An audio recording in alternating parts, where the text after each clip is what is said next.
नमस्कार मित्रों, स्वागत है आप लोगों का उदय एकेडमी यूट्यूब चैनल पर। इस वीडियो में हम लोग जो अभी हाल ही में यानी कि 2025 में LTZ का एग्ज़ाम हुआ था उसमें जो जीएस के 30 क्वेश्चंस पूछे गए थे। देखिए, जो संगीत विषय से जिनका एग्ज़ाम था म्यूजिक से, उसमें जीएस के जो 30 क्वेश्चंस पूछे गए हैं, हम लोग इन्हीं 30 क्वेश्चंस को आयोग के आंसर की के अनुसार चलिए हम लोग पढ़ते हैं। और इसके पहले देखिए, हम 6 विषय जो है कवर करा चुके हैं, यानी कि 180 क्वेश्चन हम जीएस का 6 विषयों का कंप्लीट करा चुके हैं। आज ये देखिए 7वां विषय म्यूजिक का हम लोग ले रहे हैं। इसके पहले सामाजिक विज्ञान हो गया, उर्दू हो गया, इंग्लिश हो गया, जीव विज्ञान हो गया, यह सब मैं करा चुका हूँ। जाइएगा आप लोग चैनल के प्लेलिस्ट में और देख लीजिएगा। चलिए हम लोग देखते हैं आज का जो पहला क्वेश्चन पूछा गया है। देखिए, क्वेश्चन से ही पूछा गया कि किसे ज्ञात दुनिया का नक्शा बनाने वाले पहले यूनानी के रूप में जाना जाता है। तो देखिए, एनाक्सिमेंडर जो है इन्हीं को जाना जाता है। तो ऑप्शन नंबर सी यहाँ पर सही है। और देखिए, नदी की निक्षेपण क्रिया से क्या बनता है। देखिए, आसान क्वेश्चन है। नदी की निक्षेपण क्रिया से बाढ़ के मैदान बनते हैं और जोड़ों पंख बनते हैं। तो फ्लड प्लेन्स बनता है और एलुवियल फेंस बनता है। तो ऑप्शन नंबर सी यहाँ पर सही होगा, 3 और 4। तीसरा क्वेश्चन देखिए, पूछा गया कि वायुमंडल में ओजोन की मोटाई को मापने की इकाई क्या। देखिए, डाप्सन जो होता है यही वायुमंडल में ओजोन की मोटाई को मापने की इकाई है। तो यहाँ पर देखिए, आप लोग याद रखिएगा इसको। और चौथा क्वेश्चन है कि फोटोग्राफर द्वारा किस कार्य हेतु हाइपोविलियन का प्रयोग किया जाता है। तो तस्वीर का अस्थायीकरण के लिए जो है फोटोग्राफर द्वारा हाइपोविलियन का प्रयोग किया जाता है। अगला क्वेश्चन है कि निम्नलिखित में से बाबर के बारे में क्या सही नहीं है। देखिए, उसने गुजरात पर आक्रमण किया, यह गलत दिया है। बाकी उसका जन्म फरगना में हुआ था, यह भी सही है। और इब्राहिम लोदी को उसने पराजित किया था, यह भी सही है। उसका प्रारंभिक नाम जहीरुद्दीन था, यह भी सही है। तो बाकी चौथा देखिए गलत है। अगला क्वेश्चन है कि मार्क्सवादी इतिहास लेखन के अग्रणी थे। तो देखिए, डी कोशाम्बी जो हैं यह मार्क्सवादी इतिहास लेखन के अग्रणी थे, याद रखिएगा।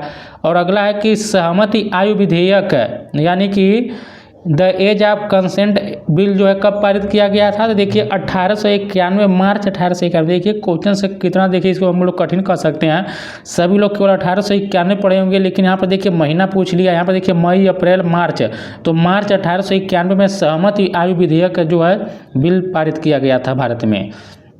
अगला है कि प्रति हेक्टेयर गणना लागत को, देखिए खेती की लागत को जो है प्रति हेक्टेयर गणना लागत करते हैं।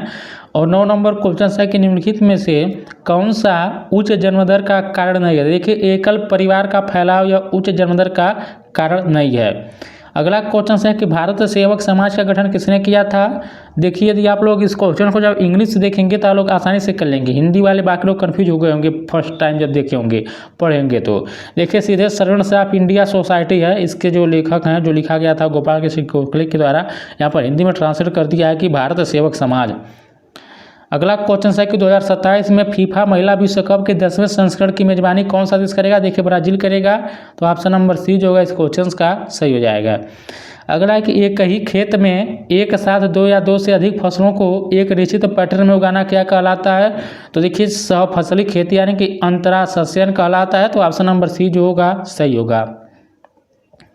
अगला है कि चरम जलवायु, कम वर्षा और लोग खानाबदोश चरवाहे हैं। उपर्युक्त कथन निम्नलिखित क्षेत्रों में से किसका सबसे अच्छा वर्णन है। तो देखिए, मध्य एशियाई स्टेपी का यह वर्णन करता है, यानी मध्य एशियाई स्टेपी के बारे में बता रहा है। देखिए दोस्तों, यदि आप लोग यूपी जो जीआईसी प्रवक्ता की तैयारी कर रहे हैं और बीपीएससी पीजीटी हिस्ट्री विषय से तैयारी कर रहे हैं, तो आप लोग हमारे साथ जुड़कर भी तैयारी कर सकते हैं। अगला क्वेश्चन है कि निम्नलिखित में से कौन सा पूर्ण वर्ग है। तो देखिए, यहाँ पर केवल 3 जो है यही पूर्ण वर्ग है, बाकी पूर्ण वर्ग नहीं है। अगला क्वेश्चन है कि क्वेश्चन नंबर 15, निम्नलिखित में से कौन सा वैश्वीकरण का परिणाम नहीं है। तो देखिए, बढ़ता हुआ अस्थानीकरण यानी कि इंक्रीजिंग लोकलाइजेशन जो है, यह बढ़ता हुआ स्थानीयकरण जो है यह नहीं है वैश्वीकरण का परिणाम। बाकी विकासशील देशों के बड़े उद्योगों के लिए बेहतर भविष्य की संभावना, वैश्विक बाजारों तक बेहतर पहुंच और उन्नत प्रौद्योगिकी, ये सभी वैश्वीकरण का परिणाम है। अगला कि स्त्री पुरुष अनुपात की गणना, देखिए प्रति 1000 पुरुषों पर देखिए स्त्री पुरुष की गणना यानी कि लिंगानुपात की गणना की जाती है। तो ऑप्शन नंबर यहाँ पर सही हो जाएगा। अगला क्वेश्चन है कि हितेश गुलिया ने ब्राजील में आयोजित 2025 विश्व मुक्केबाजी कप में कौन सा पदक जीता था। देखिए, स्वर्ण पदक जीते थे हितेश गुलिया। अगला क्वेश्चन है कि भारत के निम्नलिखित राज्यों में से किस एक राज्य में अब तक विधान परिषद नहीं है, यद्यपि संविधान यानी कि 7वां संशोधन अधिनियम 1956 में इसका प्रावधान है। तो देखिए मध्य प्रदेश में विधान परिषद नहीं है। अगला क्वेश्चन है कि लेप्टोस्पाइरोसिस एक बीमारी है जो निम्नलिखित में से किसके द्वारा होती है। देखिए जीवाणु के द्वारा, बैक्टीरिया के द्वारा लेप्टोस्पाइरोसिस जो बीमारी होती है, यह होती है। अगला है कि केंद्र और राज्यों के बीच होने वाले विवादों का निर्णय करने की भारत के उच्चतम न्यायालय की शक्ति किसके अंतर्गत आती है। तो देखिए यह मूल अधिकारिता के अंतर्गत आती है। तो देखिए मैथ का क्वेश्चन है, आसान है, कर लेंगे आप लोग। जब n को 5 से भाग देंगे तो शेषफल 2 बचता है। आगे बढ़ते हैं हम लोग। 22 नंबर क्वेश्चन है कि वर्ष 2025 में भारत में कुल कितने राष्ट्रीयकृत बैंक थे। तो यहाँ पर देखिए 12 जो बैंक हैं राष्ट्रीयकृत बैंक हैं। राइबोसोम्स कोशिका में प्रोटीन संश्लेषण के लिए स्थल है, याद रखिएगा। राइबोसोम जो होता है कोशिका में, वो प्रोटीन संश्लेषण के लिए स्थल है। ये देखिए मैथ का क्वेश्चन है, आसान क्वेश्चन है। तीनों का औसत यदि आप 15 साल है तो आप इसको कर सकते हैं। आगे बढ़ते हैं। देखिए यहाँ पर 3 त्रिका 9 साल इसका आएगा, छोटे लड़के का पूछा है। 25 नंबर क्वेश्चन है कि निम्नलिखित युगों में से कौन सा युग में यानी कि जिस न्यूनतम समर्थन मूल्य 25-26 करा है कि किसका समर्थन मूल्य जो है नहीं है। तो सूरजमुखी कुसुम का 5950 रुपया, यही सही सुमेलित नहीं है, बाकी सब सुमेलित है। अगला क्वेश्चन हम लोग देखते हैं। प्रश्न नंबर 26 देखिए कह रहा है कि निम्नलिखित में से कौन सी एक संसदीय समिति है जो कार्यपालिका को नियम और विनियम बनाने के लिए शक्तियों के प्रत्यायोजन की समीक्षा करते थे। देखिए अधीनस्थ विधान संबंधी समिति होगी, तो ऑप्शन नंबर सी सही होगा। अगला है कि सांविधिक प्रावधान के अंतर्गत भारत में ब्रिटिश काल में भारतीय महिलाओं को वोट देने का अधिकार कब प्राप्त हुआ। तो देखिए 1921 में हुआ था।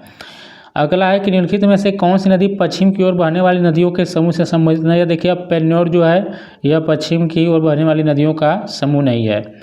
अगला है कि बिना जले हुए कार्बन के कण जो हवा में निलंबित रहते हैं वह कहलाते हैं। देखिए सस्पेंडेड पार्टिकुलेट मैटर कहलाते हैं।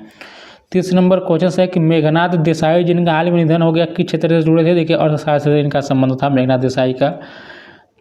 तो देखिए दोस्तों लोग 30 क्वेश्चंस को कवर किया है। बाकी भी वीडियो आप लोगों को चैनल पर मिल जाएगा, जाकर देखिएगा। सभी सब्जेक्ट का हम जीएस का क्वेश्चन करा दिए हैं। अब तक देखिए 210 क्वेश्चंस मैं जीएस का पूरा करा चुका हूं। तो यदि आप लोग जीआईसी प्रवक्ता और जीडीसी असिस्टेंट प्रोफेसर की तैयारी कर रहे हैं तो आप लोगों के लिए यह वीडियो बहुत ही इंपॉर्टेंट है। तो वीडियो अच्छा लगा तो लाइक कीजिएगा, शेयर कीजिएगा। मिलते हैं हम लोग एक नए वीडियो के साथ, तब तक नमस्कार, जय हिंद, जय भारत।